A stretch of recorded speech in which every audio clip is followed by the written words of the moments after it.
Posterior hip capsule and pelvic floor release. So this stretch, you're basically gonna hold the stretch and breathe into it, trying to breathe and get your air kind of into the back of the pelvic floor and the hip so that we can let those deep hip rotator muscles release, the back of the hip capsule that can get really tight.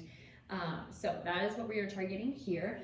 You can do both sides. So you're gonna be on all fours. We'll start by bringing this left foot or leg across. So you're gonna bring it across the right.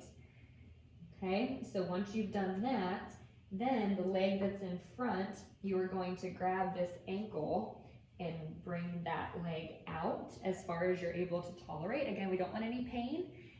You should feel like a stretch, so it might feel a little bit of discomfort, but no pain. And then you're gonna rock back and really sit back. And I feel this in my right hip, kind of in the back of the hip, deep hip rotators.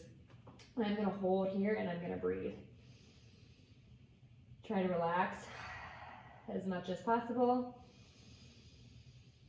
With every breath, feel a good stretch and release of that back of the hip and pelvic floor. Those deep hip rotators with deep butt pain, pelvic pain, SI joint pain, this can be helpful. When those muscles try to overwork and do all the work, that's when it can cause some issues. So this can be helpful. So let's quickly demonstrate the other side then. So then I'll bring my right leg across. So that one's gonna be behind. Then my left leg's in front this time. So I'm gonna grab my ankle and pull that leg up. And then I'm gonna sit back here as far as I'm able to. You can kind of adjust your legs as needed. Hold and breathe.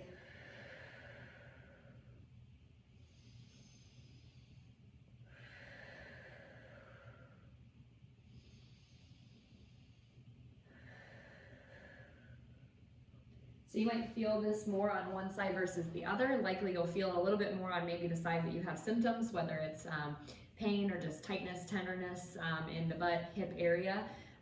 But try both sides, see what you feel, and then maybe spend a little bit of extra time working on the side that feels tighter or more stiff or a little bit more kind of that mild discomfort is okay, but again, we don't want to push into pain. So if there's any sharp pain or pain that persists after doing this or during, please stop, hold off, and then reach out to me if you have any questions.